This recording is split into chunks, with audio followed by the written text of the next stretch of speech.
പീരുമേട് സീതയുടെ മരണം പ്രത്യേക അന്വേഷണ സംഘം അന്വേഷിക്കുന്നുവെന്ന് ഇടുക്കി എസ് പി.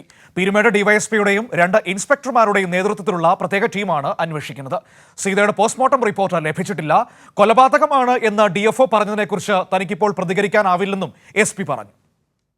ഒരു സ്പെഷ്യൽ ഇൻവെസ്റ്റിഗേഷൻ ടീം ഇതിനുവേണ്ടി ഒരു ഫോം ചെയ്തിട്ടുണ്ട്. ഡിവൈഎസ്പി പീരുമേടിൻ്റെ നേതൃത്വത്തിൽ 2 ഇൻസ്പെക്ടർമാർ ഉൾപ്പെടുന്ന ഒരു സ്പെഷ്യൽ ടീം ഫോം ചെയ്തിട്ടുണ്ട്.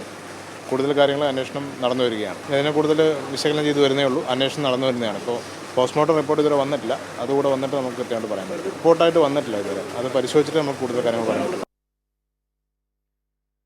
ജോസിൽ ഇടുക്കിയിൽ നിന്ന് വാർത്തയുടെ വിവരങ്ങൾ വായിച്ചിരിക്കുകയാണ്. ജോസിൽ, സീതയുടെ മരണം അത് വലിയ വിവാദമായിരിക്കുന്നു. അതുമായി ബന്ധപ്പെട്ട് വന്ന ചില പ്രതികരണങ്ങളും ചില നിഗമനങ്ങളും ഒക്കെയാണ് ആ വിവാദങ്ങളിലേക്ക് വഴിവെച്ചത്. കൊലപാതകമാണെന്ന് ഒരു തരത്തിൽ വാർത്തകളും പ്രതികരണങ്ങളും ഒക്കെ വരുന്നത് കണ്ടു. പക്ഷേ കുടുംബം പറയുന്നത് ആന ചവിട്ടി കൊലപ്പെടുത്തിയതാണ് എന്ന തരത്തിലുള്ള കൃത്യമായ ഒരു വിശദീകരണം കുടുംബത്തിന്റെ ഭാഗത്തുനിന്നുണ്ടായിരുന്നു. അങ്ങനെ ഈ 2 വിശദീകരണങ്ങൾ നിൽക്കുകയാണ്. ഏതായാലും പോലീസിന്റെ അന്വേഷണം ഇപ്പോൾ ഏത് രീതിയിലാണ് മുന്നോട്ട് പോകുന്നത്? സ്പെഷ്യൽ ടീം ആ കേസ് ഇപ്പോൾ കൈകാര്യം ചെയ്യുന്നത് എങ്ങനെയാണ്?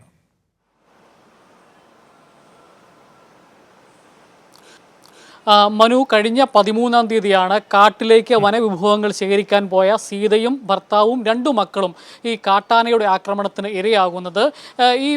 അതിനുശേഷം ഈ 14-ാം തീയതി ഈ സീതയുടെ സംസ്കാരം നടക്കുന്നതിനിടയിലാണ് ഒരു വാർത്ത പുറത്തു വരുന്നത്. പ്രധാനമായും കോട്ടയം DFO ആണ് ഇത് കൊലപാതകമാണ് എന്നുള്ള രീതിയിലേക്കുള്ള ഒരു പ്രതികരണം നടത്തുന്നത്.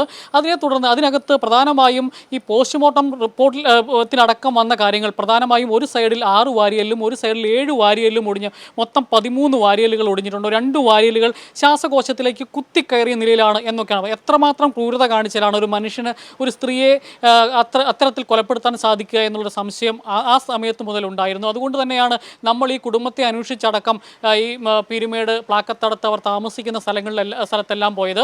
അവിടെ വളരെ വ്യക്തമായിട്ട് അതിൻ്റെ ഒപ്പം തന്നെ ഈ പോസ്റ്റ്മോർട്ടത്തിൽ ചെയ്ത സർജൻ സംശയമായ രീതിയിൽ പറയുന്നത് വലിച്ചഴച്ചതിൻ്റെ പാട് ഈ സീതയുടെ പുറത്തുണ്ട് എന്നുള്ളതാണ്.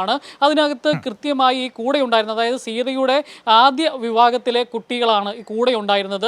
ഈ ബിനു 2ാമത്തെ ഭർത്താവാണ്. ഈ കുട്ടികൾ പറയുന്നത്, ഒരാൾ പറയുന്നത് താനാണ് അമ്മയെ ആനയുടെ കാൽ ചുവട്ടിൽ നിന്ന് വലിച്ചെടുത്തത് എന്ന് പറയുന്നുണ്ട്. സ്വാഭാവികമായും വലിച്ചെടുക്കുമ്പോൾ പുറത്ത് ഒരച്ചിലൊക്കെ ഉണ്ടാകാം.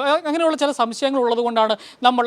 അതുപോലെ തന്നെ CPIM-ൻ്റെ ജില്ലാ സെക്രട്ടറി CV വർഗീസും വളരെ വ്യക്തമായി ആ സമയത്ത് പറഞ്ഞിരുന്നു, ഇതിനെ സംബന്ധിച്ച് DFO അല്ല, ഒരു ഫോറസ്റ്റ് ഉദ്യോഗസ്ഥനല്ല ഇത് സംബന്ധിച്ചത് കൊലപാതകമാണോ അല്ലയോ എന്ന് പറയേണ്ടത് ഒരു ഫോറസ്റ്റ് ഉദ്യോഗസ്ഥനല്ല, പോലീസ് സമഗ്രമായ അന്വേഷണം നടത്തട്ടെ, 1000 കുറ്റവാളികൾ രക്ഷപ്പെട്ടാലും ഒരു നിരപരാധി പോലും ശിക്ഷിക്കപ്പെടരുത് എന്നൊരു നിലപാടാണ് CPIM-ൻ്റെ ജില്ലാ കമ്മിറ്റി എടുത്തത്. ഏതായാലും പ്രത്യേക അന്വേഷണ സംഘം രൂപീകരിക്കപ്പെട്ടിട്ടുണ്ട്. പീരുമേട് DYSP വിശാൽ ജോൺസന്റെ നേതൃത്വത്തിലുള്ള സംഘമാണ് ഇപ്പോൾ അന്വേഷണം നടത്തിക്കൊണ്ടിരിക്കുന്നത്. അതിൻ്റെ അടിസ്ഥാനത്തിൽ വിശാൽ ജോൺസന്റെ നേതൃത്വത്തിൽ ഈ 2 ഇൻസ്പെക്ടർമാരും അതുപോലെ തന്നെ ഫോറൻസിക് വിദഗ്ധർ അടക്കമുള്ള ആളുകൾ ഈ കാട്ടിലെത്തി വേണ്ട പരിശോധനകൾ നടത്തിയിരുന്നു. സംഭവം നടന്ന സ്ഥലത്തെത്തി പരിശോധന നടത്തിയിരുന്നു.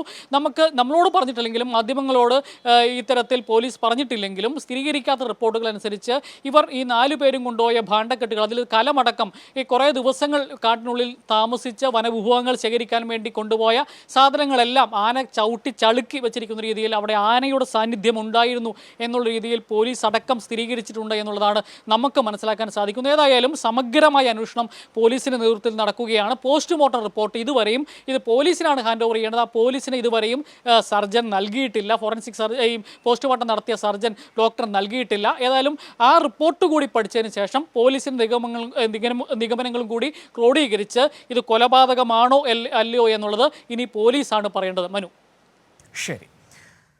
ജോസിൽ ഇടുക്കിയിൽ നിന്ന് വിവരങ്ങൾ നൽകിയത്.